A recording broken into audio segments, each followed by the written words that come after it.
Ya, terima kasih untuk pemusik, pemuji, dan juga untuk Pak Gideon dan Ibu. Kalau hari ini pertama kali saya ada di Rock Bogor ini.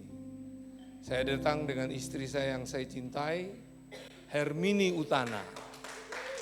Berdirilah, muter-muter sedikit kan. Ya, baik. Nama saya komplitnya itu Elusai Franky Utana. Ya. Nah hari ini saya waktu dapat flyernya dari Ibu Ica atau Pak Gideon. Kita akan bicara tentang disiplin the mind, yaitu mendisiplin pikiran. Ya. Nah kita tahu bahwa manusia itu terdiri dari roh, jiwa dan tubuh. Waktu saudara terima dia sebagai Tuhan dan Juru Selamat, Raja di atas segala raja, roh saudara itu sempurna.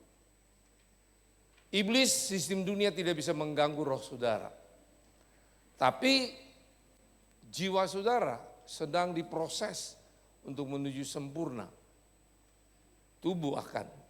Nah kalau saya gambarkan roh itu lingkaran, jiwa itu juga lingkaran, tubuh juga itu lingkaran, jiwa itu yang mengikat roh dan tubuh.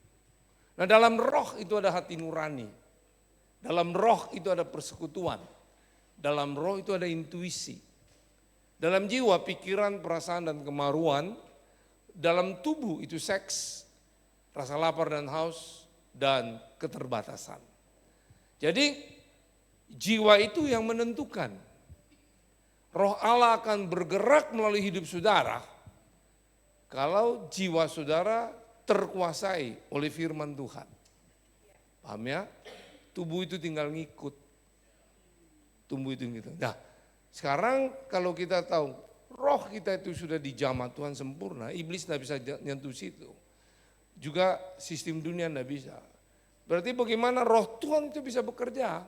Ya kalau hari ini saudara mau belajar mendisiplin pikiran.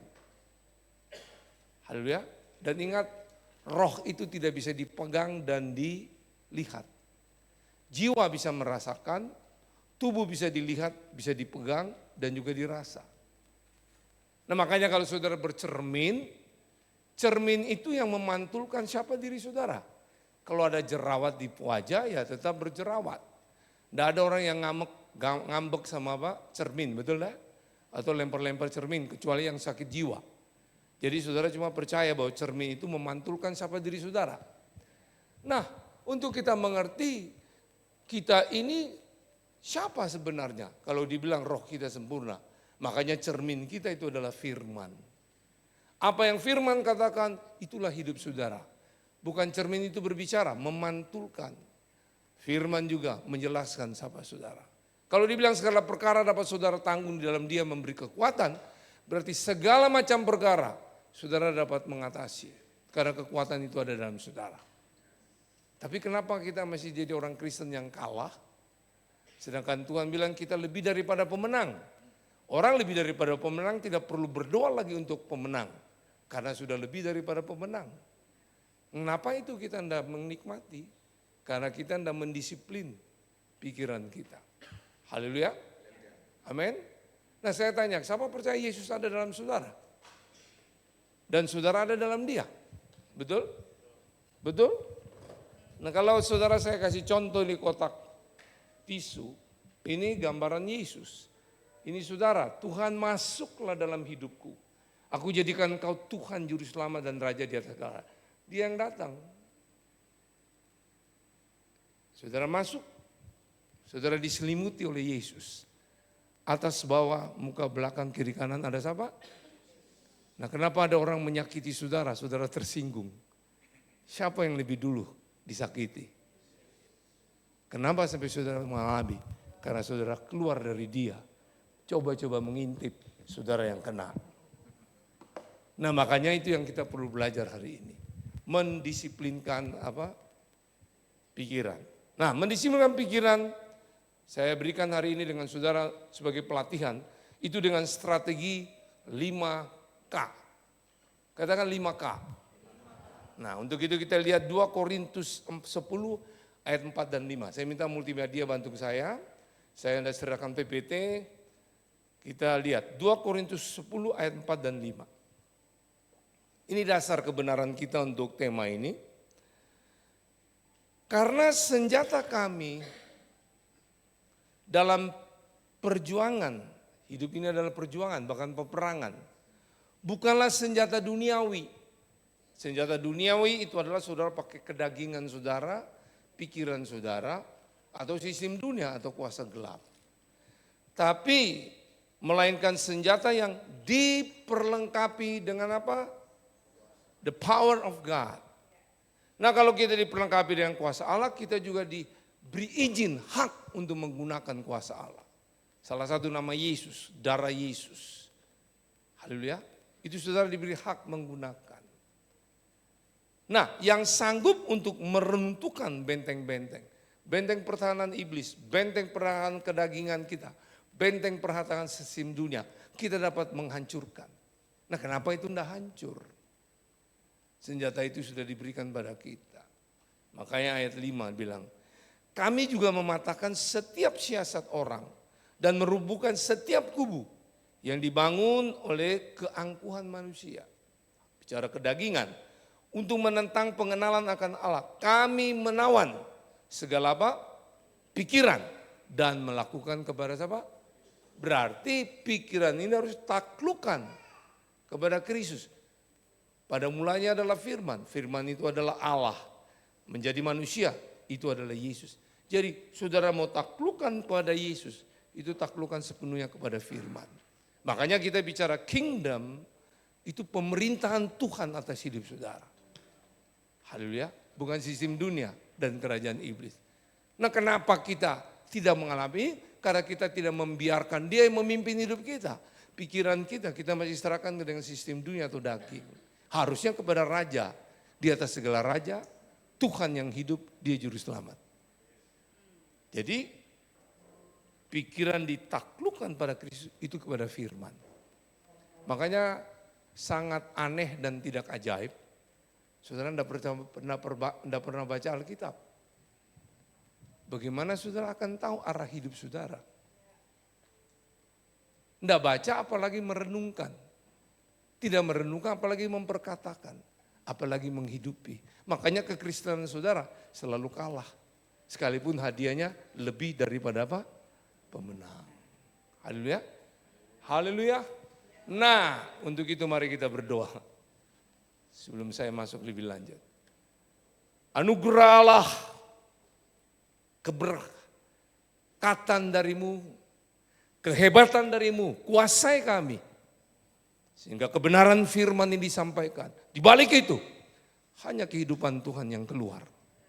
Sehingga setiap jemaat Tuhan yang mendengar, mengalami perjumpaan pribadi dengan Tuhan. Karena hanya dari Tuhan, mereka terpuaskan. Hamba-Mu terbatas Roh Kudus, cuma mengandalkan Engkau.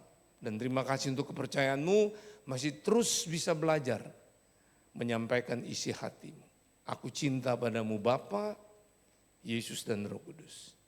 Kami terima kebenaran-Mu dalam nama Yesus. Amin. Jadi 5K ini yang harus kita latih. K pertama itu apa? Mazmur 73 ayat 28. Saudara bisa lihat Mazmur 73 ayat 28 berkata begini. Mazmur 73 ayat 28. Ya. Tetapi bagiku sungguh baiklah berada dekat Allah. Kata dekat Allah ini saudara punya keyakinan bukan cari-cari dekat. Dia sudah ada dalam saudara. Dia bersama saudara. Haleluya. Dan dia ada dalam saudara. Berarti mujizat, keajaiban, jawaban, kehadiran dia, tidak usah lagi ragu. Sudah ada dalam saudara. Sehingga saudara kemana-mana berkat itu mengikuti saudara. Mujizat mengikuti saudara. keajaiban mengikuti saudara. Itu kata dekat. Saudara yang harus taklukkan pikiran saudara pada kebenaran ini. Kira-kira paham? Amin. Nah, baru di situ dikatakan begini. Aku menaruh tempat perlindunganku pada Tuhan Allah, supaya apa? Dapat menceritakan segala pekerjaannya.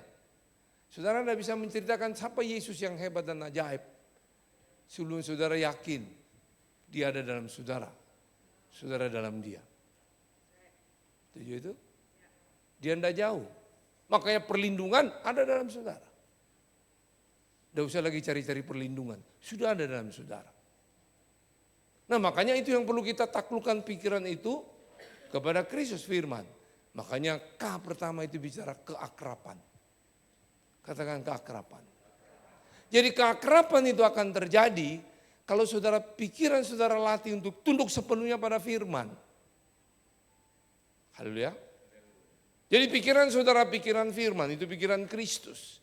Perasaan saudara cuma perasaan firman. Kemauan saudara hanya melakukan apa yang firman katakan. Kalau itu saudara deal, roh Tuhan bekerja. Tubuh saudara tinggal ikut. Saudara lebih daripada pemenang. Haleluya. Loh, amin. Saudara tidak bisa lihat Tuhan di ruangan ini. Saudara tidak bisa pegang dia. Setuju? Tapi saudara lihat di udara ini. Ada banyak signal wifi yang berada di sini. Setuju atau tidak? Begitu saudara tahu passwordnya. Username-nya. Klik. Nyambung.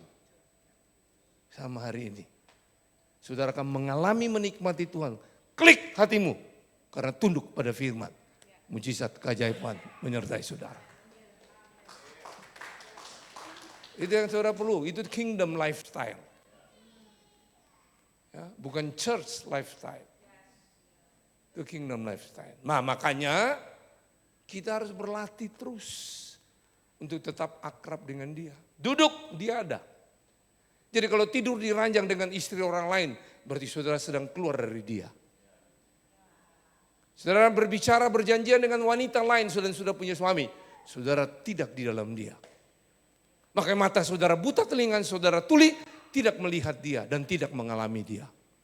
Saudara anggota DPR, saudara di pekerjaan di pemerintah, saudara korupsi, saudara tidak sadar dia ada dalam saudara, saudara dalam dia. Saudara buta dan tuli.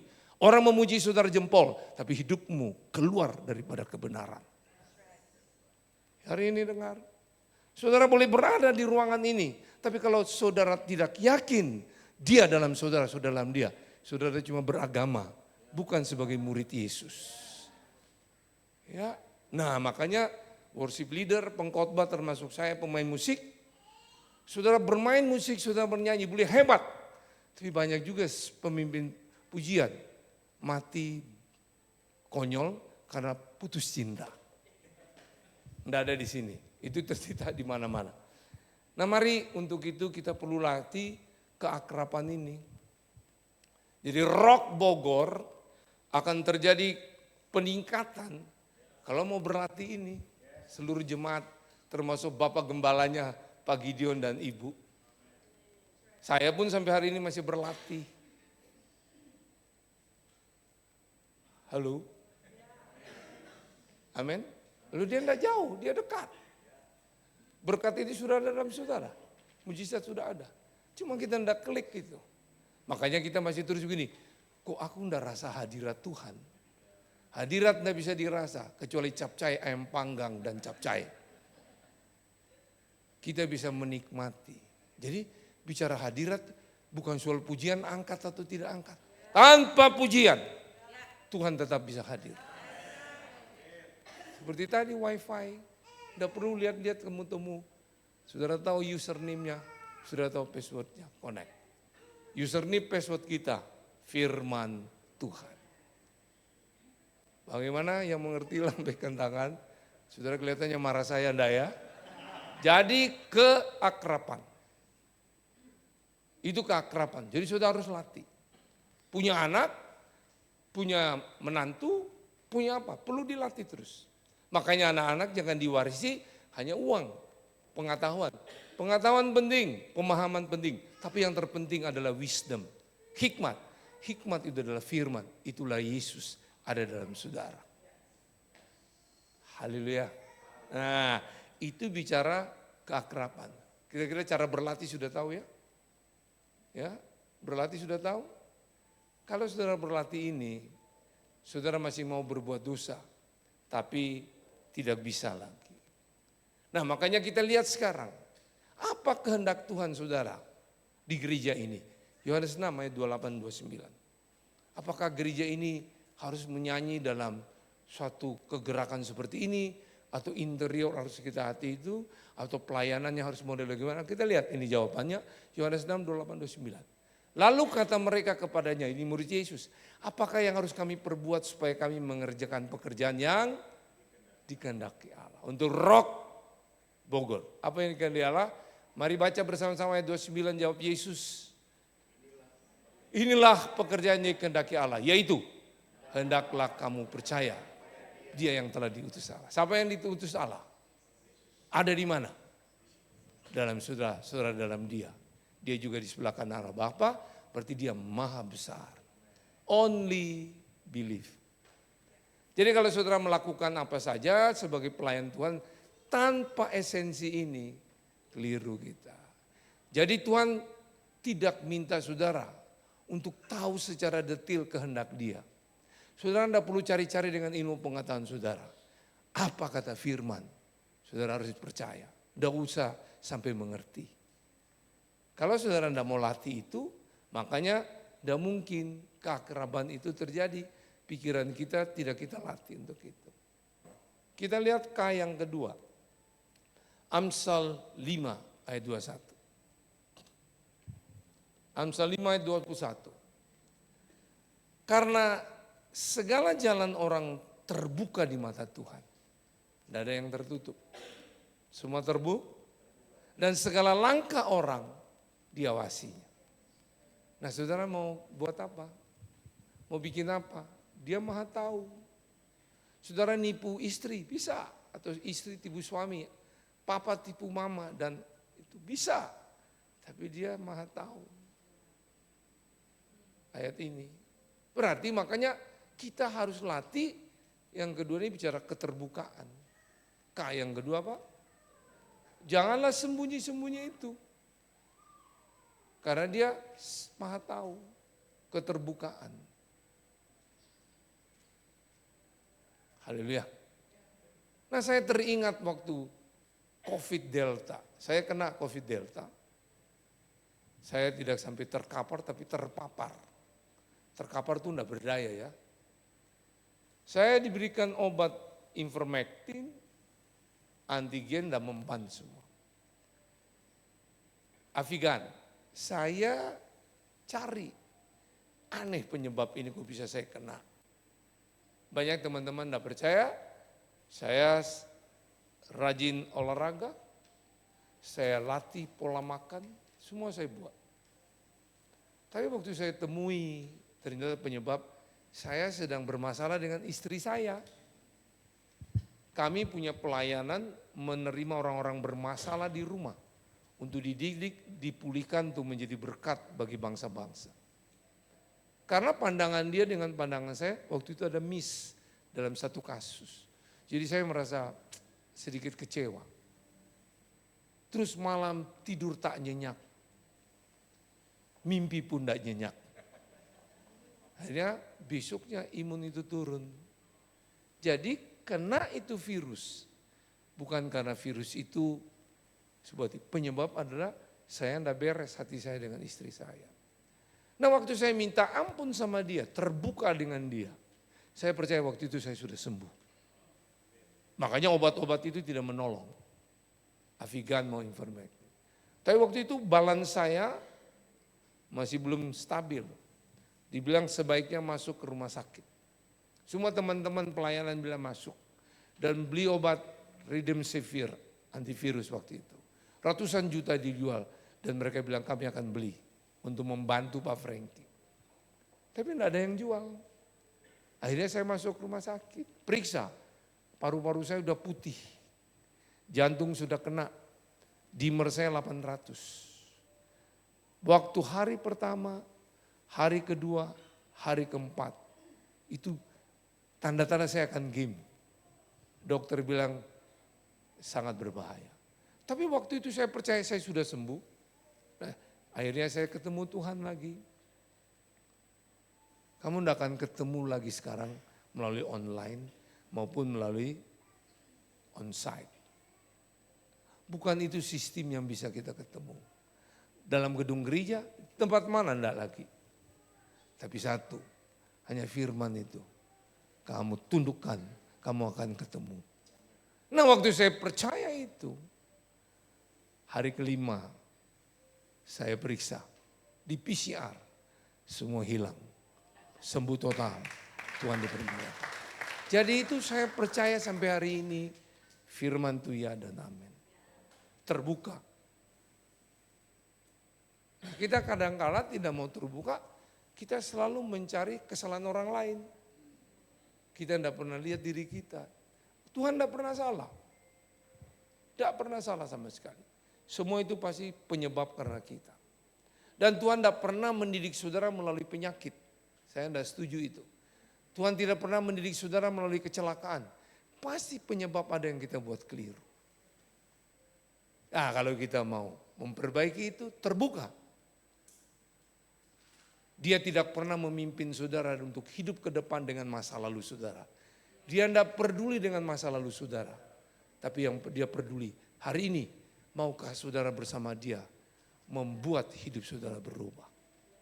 Jadi dia selalu bicara kepada masa depan yang dia pimpin. Dunia sistem iblis selalu mengkorek-korek masa lalu kita. Makanya Yesus bilang, barisan belakang kita sudah ditutup oleh kemuliaan Tuhan.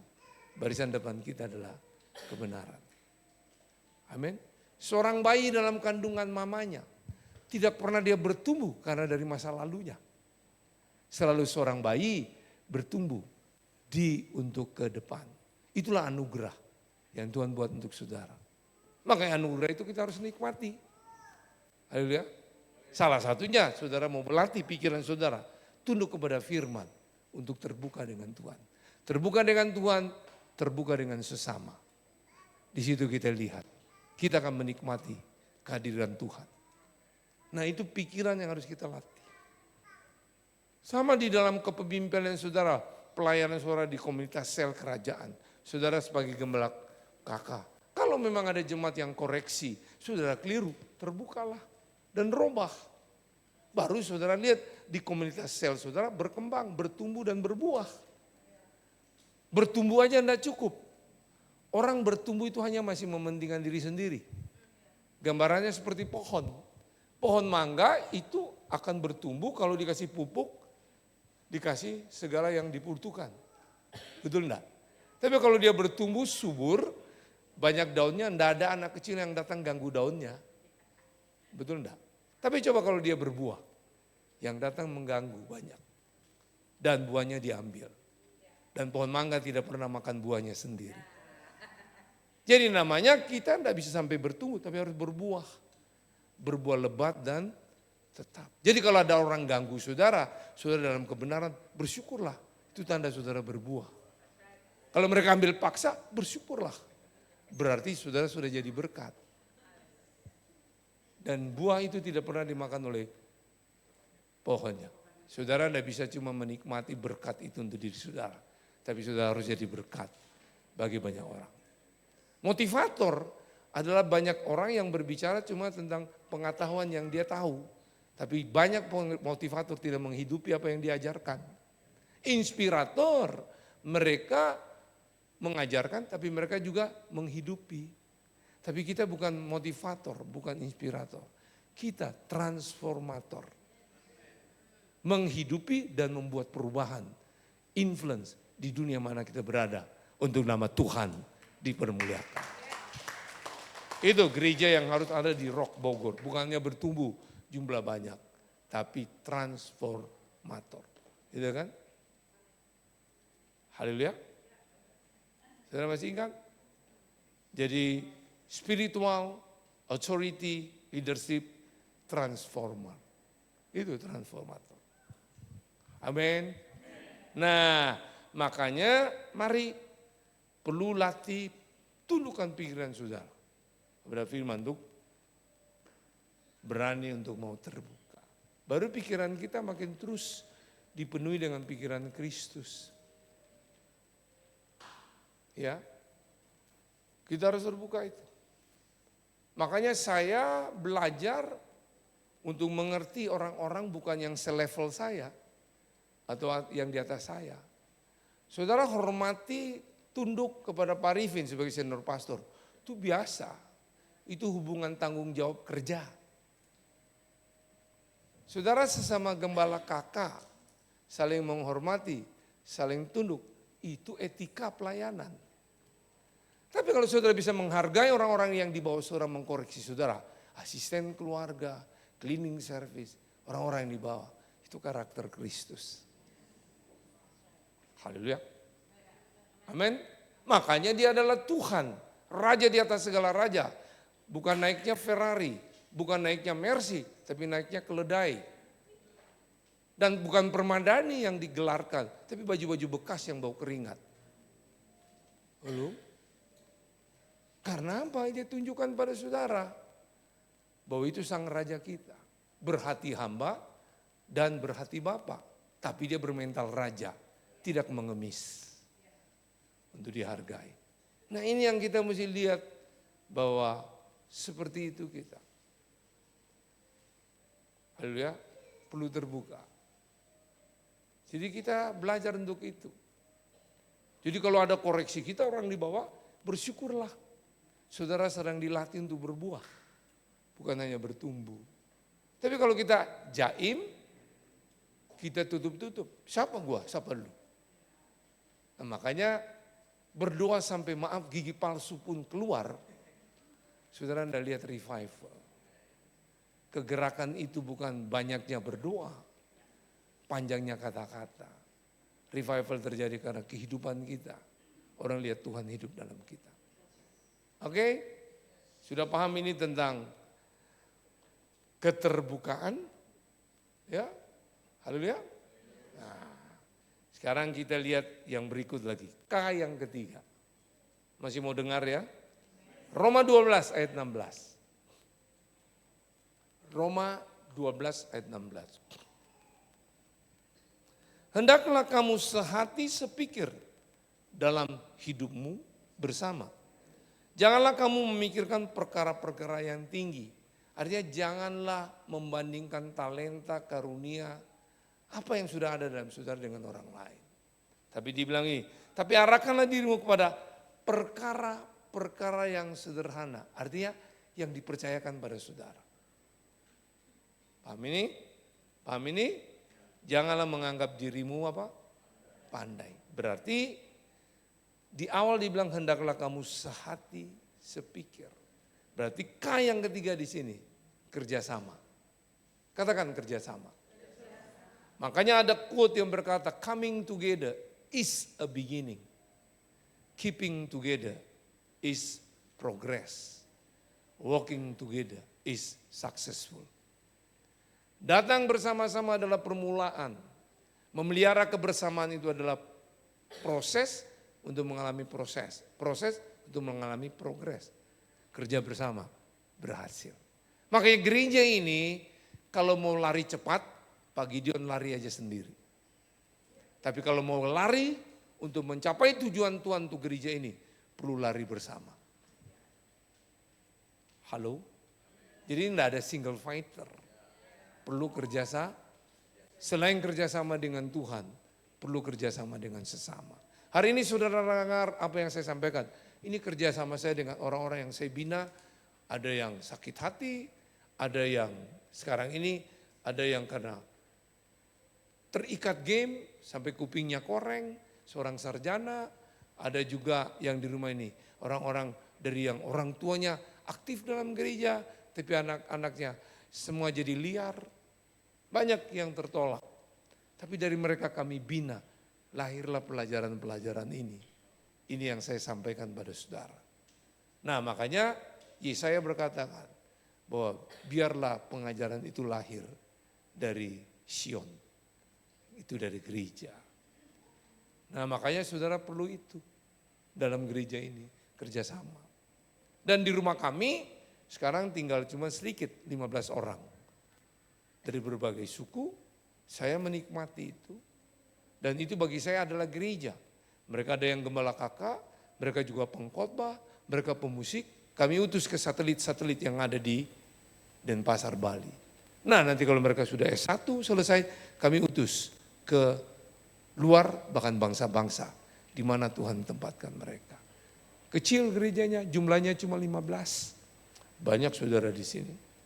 Tapi dari mulai kami dapat mimpi tahun 86, visinya genap 89. Pas Rock juga berdiri, Betani dulu. Nah, di mana-mana kalau saya mati, mereka sudah ada di mana-mana. Sejarah kerja di Indonesia Timur, Bima, di situ mantan dukun, jadi gembala. Sudah cari yang ada di Alas, Sumbawa, di situ bekas orang-orang yang dihamili sampai tertolak, Tuhan pulihkan. Dan itu saya nikmati sekarang. Makanya umur saya ini sudah tidak muda, 69 tahun, lagi 4 bulan, 70. Halo? Ada yang bilang, wih masih muda, depan kelihatan muda, belakang sudah tua. Haleluya. Nah artinya gini, jangan sombong, Tuhan. Makanya saya percaya bahwa kerjasama itu penting. Hari ini saya bisa ada di sini, bukan karena saya. Kalau Pak Gideon tidak mau saya ke sini, tidak jadi ke sini. Ya saya ini belum pulang, jadi maaf agak bau sedikit, belum mandi. Kami keluar dari hotel jam 6:30 pagi. Kami melayani di Pamulang, terus ke Pondok Indah, terakhir ke sini, nanti pulang paling sampai di rumah jam 10. Halo? Tapi kami tetap percaya bersama Tuhan. Tidak ada yang mustahil. Tapi kita mesti ngerti hidup ini. Jadi kerjasama. Katakan walking together. Kerjasama. Haleluya. Suami, istri, anak-anak, mertua, siapa aja. Saudara tidak bisa sendirian. Jangan sombong. Saudara butuh yang lain. Saudara butuh yang lain. Saya pun butuh yang lain. Makanya kalau saya khotbah hari ini, Pak Gembalanya bilang, kayaknya pelajaran begini tidak cocok untuk kami. Tidak usah lagi diundang. Saudara rugi besar. Kalau cocok, kita akan bertemu lagi. Bagi saya cuma begitu. Semua gembala saya kasih tahu. Kalau kalian merasa ini sudah tidak lagi kami butuhkan, tidak usah. Karena bagi saya bukan cari-cari duit untuk berkhotbah. Saya tahu panggilan saya. Saya panggilan bukan penghidupan. Penghidupan saya, sumbernya sudah ada dalam saya. Pasti tidak pernah kekurangan. Amin. Ya, baik. Yang keempat. Kita lihat Amsal 14 ayat 23. Amsal 14 apa? 23. Saya lihat ada yang dari Kemang, tahu-taunya tugas di sini. Ada juga dari Cipanas. Ya, ternyata kerja di sini. Ya. Oh, baru. Amsal 14 ayat 23. Dan tiap jerih payah ada keuntungan. Artinya apa saja yang saudara buat, usaha, itu ada keuntungan. Tapi kata-kata belaka mendatangkan apa? Nah kayak yang 4 di sini bicara kualitas yang lebih baik. Artinya upgrade. Halo? Saudara tidak bisa puas di era saudara. Saya generasi baby boomers. Saudara harus upgrade untuk belajar dan minta kepada generasi X, Y, dan Z. Dan sekarang ini yang paling banyak generasi Y, milenial. Nah kita perlu belajar di sini bukan teori, nilai-nilai hidup kita. Terutama fondasi hidup kita. Rumah yang dilihat selalu lihat interiornya, juga dilihat finishingnya, betul enggak? Tapi kalau nanti ada banjir, badai, gempa, dilihat apakah fondasinya kuat. Kalau enggak dia akan tereksposkan. Hidup saudara sama. Puji Tuhan, haleluya, tepuk tangan bisa dalam gereja. Waktu punya masalah, who are you? Nah ini yang perlu kita lihat, kualitas ini. Nilai-nilai hidup ini harus kita lebih baik. Ya. Haleluya. Nah salah satu anak yang saya didik, dia ngomong kepada saya, Om, mereka panggil saya Om. Om sekarang 70 tahun, sebentar lagi ya, 4 bulan. Kalau asuransi sudah dihitung 70 kan, di atas setengah tahun sudah dihitung apa, dibulatkan. Dia bilang, Om, tahu Musa? Karena dia sekolah teologi, pasti dia lebih mengerti bahasa Ibrani Yunani dari saya. Saya ini bukan orang akademis. Tapi saya bangga orang-orang yang saya didik, mereka S1, ada yang S2, bahkan Tuhan buat hebat dari diri mereka. Jadi waktu mereka ngomong saya belajar. Dia bilang Musa itu 40 tahun dididik di pemerintahan Firaun. Hebat dengan hikmat dunia kepintaran itu. Tapi 40 tahun yaitu didikan padang gurun untuk mematikan keakuannya. Nah, makanya dalam Mazmur dibilang Daud menulis di situ batas umur manusia itu apa? 70. Betul? Kalau 80 akan apa? Menderita, sengsara. Baru mengerti lagi saya. Justru 70 itu masuk ke 80 itu ada proses. Itu akan kita merasa banyak tekanan. Tapi kalau kita mengerti ini dengan Tuhan, itu bukan tekanan. Justru Musa dipromosi Tuhan waktu umur 80 tahun. Bangsa Israel dipimpin keluar dari Mesir. Cuma jangan ikuti Musa. Harusnya Tuhan bilang jangan pukul gunung batu itu, sok jago dia. Dia pukul karena mujizat kemarin dia anggap dia pukul keluar. Nah hari ini sama kita belajar. Nah untuk saya sama. Di usia-usia ini saya mau. Apakah saya terus bisa sampai untuk mengalami satu promosi Tuhan di the next level. Sekarang sudah ngalami, tapi di umur 80 ada hal yang lebih besar.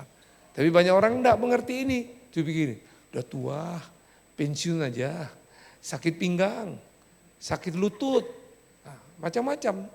Karena kita ikut sistem dunia. Sudah tua lah, enggak usah lagi terlalu macam-macam. Tua, muda, tetap belajar. Hidup adalah belajar, terutama meningkatkan kualitas nilai. Haleluya. Saudara enggak senang, enggak apa-apa. Itu bagi saya, makanya saya punya prinsip itu.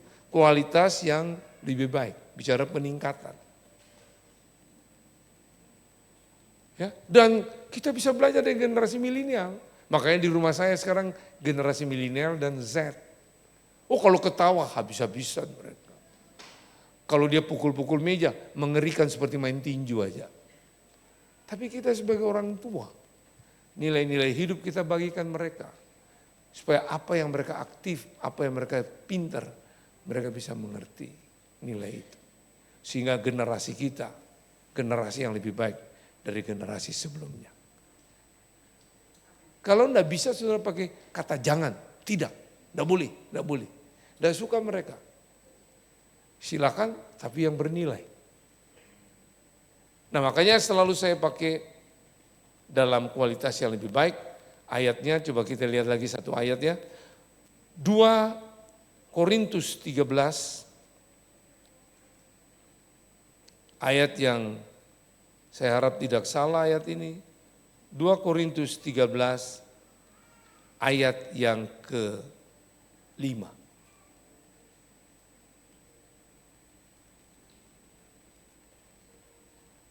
Ya, saya bacakan.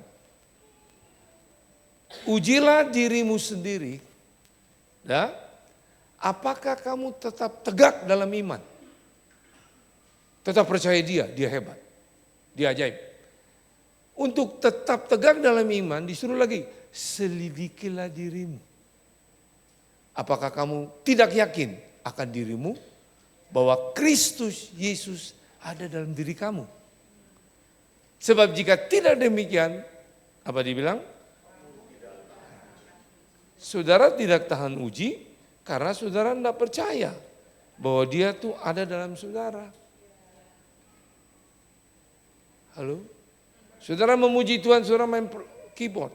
Kadang-kadang saudara merasa minder. Kok kok rasanya seperti ini. Selidiki apakah Yesus ada bersama saudara waktu saudara bermain. Kalau sudah itu, ngapain pusing dengan intimidasi orang lain. Saudara kamu punya iman teguh berdiri. Tuh kualitas kita yang lebih baik. Kalau saudara lagi ngomong-ngomong dengan wanita, bukan istri saudara atau pria, bukan suami saudara.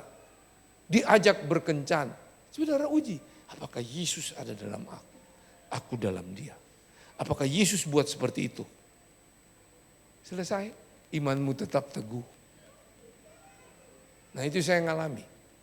Satu waktu saya tidur di sebuah hotel, istri saya yang tersayang tidak ikut saya. Tiba-tiba datang dari reception. Dia tahu nama saya karena check in pakai nama saya. Ngomongnya gini, Pak Franky, Bapak sendirian kan? Oh iya, ini cantik loh Pak. Seksi lagi, masih remaja. Murah aja Pak, siap kalau ditelepon dia mau datang nemani Bapak. Coba kalau saya mulai enggak ngerti ini, saya mulai bikin. Kok bukan kebetulan ya, istri saya enggak ikut, ini rupanya mujizat. Tapi waktu saya uji, yang ada dalam saya itu Yesus. Hidup saya ini berharga, dibayar dengan nyawanya dia. Bukan dibeli dengan mobil Mercy atau Ferrari atau Lamborghini. Waktu saya sadar itu saya mahal. Saya bilang, enggak usah repot-repot Pak, kirim yang begitu. Saya punya lebih cantik lagi. Dan murah lagi, enggak usah bayar. Gratis. Detik ini juga kalau Bapak mau datang ketemu dia ada di kamar saya. Ah, yang benar Pak, silakan. Tapi sebelum Bapak datang, Bapak perlu kenal namanya Yesus Kristus Tuhan. Tiba-tiba dia gemetar di balik itu. Dan dia bilang, Pak maaf saya salah alamat. Siapa itu yang bela kita? Yesus Kristus Tuhan.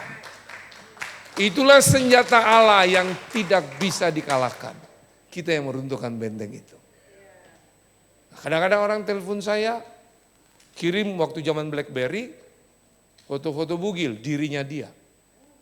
Saya balas, percuma kamu buat begitu, saya sudah punya jauh lebih seksi dari kamu. Justru kamu butuh dia supaya kamu udah jual murahan seperti ini. Namanya Yesus. Kalau dia mau terima Tuhan, dia akan balas lagi. Kalau enggak, dia akan tinggalkan itu. Sama kalau orang kartu kredit telepon saya sama. Tawarin bisa begini Pak, begini. Saya bilang maaf ya, saya cukup puas dengan berkat yang sudah ada. Daripada saya ikut nanti situ dipecat, saya juga punya hutang banyak. Jadi situ perlu cari sumber yang sebenarnya. Yesus untuk pekerjaanmu mengalami promosi.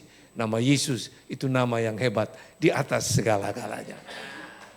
Haleluya. Oh mau tepuk tangan enggak usah ragu-ragu tepuk tangannya. Ya jelas tentang kualitas yang lebih baik. Setuju? K yang terakhir. Kan cepat tuh? Saudara enggak usah perlu banyak-banyak. 1 Timotius 6 ayat 6. 1 Timotius 6 ayat 6.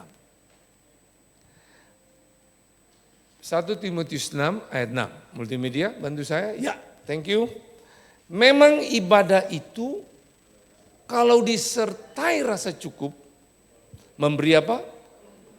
Saudara perlu tahu apa itu ibadah? 1 Timotius 3 ayat 16. Saya jelaskan. Apa itu ibadah? Tepuk tangan, main musik, nyanyi, masuk gedung gereja, itu ibadah? Kita lihat dulu. 1 Timotius 3 ayat 16. Tolong. Dan sesungguhnya agunglah rahasia ibadah itu. Agung dan rahasia. Apa itu agung dan rahasia? Dia yang telah menyatakan dirinya, yaitu Tuhan menyatakan dirinya dalam rupa manusia, yaitu Yesus. Itu ibadah. Jadi orang melihat Yesus, Tuhan dalam diri dia, itu ibadah. Dia 100% manusia, 100% juga Tuhan. Betul? Dibenarkan dalam roh. Yang menampakkan dirinya kepada malaikat-malaikat. Ya, malaikat menolong dia. Diberitakan di antara bangsa-bangsa yang tidak mengenal Allah, yang dipercayai di dalam dunia, diangkat dalam kemuliaan. Jadi ibadah itu orang melihat Tuhan dalam hidup Yesus sebagai manusia. Sekarang Yesus adalah manusia dan dia juga 100% Tuhan, tidak ada lagi di bumi. Ada di sebelah kanan Bapa, tapi dia ada dalam saudara juga. Paham ini? Jadi kalau ibadah itu adalah orang melihat Yesus hidup dalam saudara. Itu ibadah. Sehingga saudara main musik, saudara pemimpin pujian, waktu menyanyi karena ada hidup Yesus dalam saudara. Yang saudara nyanyi, keluarlah nyanyian kebesaran Tuhan. Saudara main musik, alunan musik itu menyentuh orang lain karena Tuhan yang hidup. Itu ibadah. Jadi kalau tepuk tangan tanpa hidup Tuhan, itu pemain musik dan penyanyi. Dan di bar-bar lebih banyak dan lebih bagus. Betul? Nah makanya ibadah itu tadi dibilang rasa puas, karena ibadah itu ada dalam dua sisi. Satu secara hal-hal lahiriah, makan itu adalah ibadah. Kepercayaan lain juga mengakui. Halo, saudara makan orang mau melihat Tuhan. Kalau sudah kerakusan sampai sakit, itu bukan ibadah. Halo, jangan marah saya ya. Paham ini? Saudara bekerja juga ibadah. Kalau saudara bekerja korupsi, itu bukan ibadah. Sekalipun saudara Kristen, itu dalam sisi itu. Saudara olahraga juga ibadah. Kalau orang lihat Tuhan dalam hidup saudara. Saudara berpakaian juga itu ibadah. Kalau orang lihat Tuhan dalam hidup saudara. Saudara sekarang mengerti. Pantas atau tidak pantas yang saudara pakai. Itu apakah itu ibadah? Nah itu dalam hal-hal secara jasmani. Tapi yang dalam spiritual. Kerohanian saudara. Apakah roh saudara bernyala-nyala? Jiwa saudara makmur. Secara lahiriah tubuh saudara juga sehat sampai makmur. Makanya Tuhan bilang berikan, doa Bapa kami diajarkan apa? Berikanlah makanan kami hari ini. Apa? Saya percaya Yesus makan tidak pernah tambah. Dia cuma tahu cukup, bukan kenyang. Itu kan nasihat dokter juga. Makan jangan sampai kenyang. Jangan lapar baru makan. Setuju ya? Itu ibadah. Nah, saudara tinggal terjemahkan sendiri. Halo. Nah, makanya saya dengan hal ini saya mengerti. Kalau saya makan, pertama untuk mempermuliakan Tuhan. Kedua, sehat. Ketiga, nikmat. Keempat, baru kenyang. Saya tidak pernah balik-balik itu. Orang bilang apapun enak, kalau saya rasa cukup, thank you, enough. Saya olahraga juga, saya libatkan Tuhan. Waktu saya olahraga ini, saya hati-hati, jangan sampai over, mati konyol. Makanya kalau ada orang ngebut-ngebut, nyetir saya bilang, saya enggak mau mati masuk koran, please. Akhirnya dia berhenti, tidak lagi ngebut, tidak lagi main WA. Saya mau mati terhormat dalam Tuhan. Halo, amin. Nah, jadi itu ibadah, jelas ya. Makanya K yang terakhir ini bicara kepuasan. Saudara harus tundukkan pikiran pada firman dan saudara harus rasa puas. Puas dalam hal-hal jasmani, harta. Saudara harus puas. Tapi dalam hal-hal mempermuliakan Tuhan, jangan puas. Saudara harus terus bergerak dan belajar. Amin. Nah, itu yang namanya kepuasan. Jadi kalau kita berlatih 5K ini, dalam nama Yesus, karena ini firman Tuhan, bukan saya yang bikin, percayalah, saudara akan mengalami satu kegerakan yang luar biasa. Benteng-benteng apapun dari dunia, sistem iblis, tidak bisa menyentuh saudara. Saudara punya perlengkapan senjata Allah yang hebat, yaitu kuasa Allah. Haleluya. Nah untuk itu makanya mari kita mulai berlatih untuk mendisiplinkan pikiran kita dengan rumus atau strategi 5K. K pertama apa? K keakraban. K kedua, keterbukaan. K yang ketiga, kerjasama. K yang keempat, K yang kelima. Jadi nanti ketemu saya, Frankie Utana, 5K. Halo, selamat berlatih, dan saya percaya saudara akan mengalami kegerakan Tuhan. Rock Bogor, nama Tuhan dipermuliakan.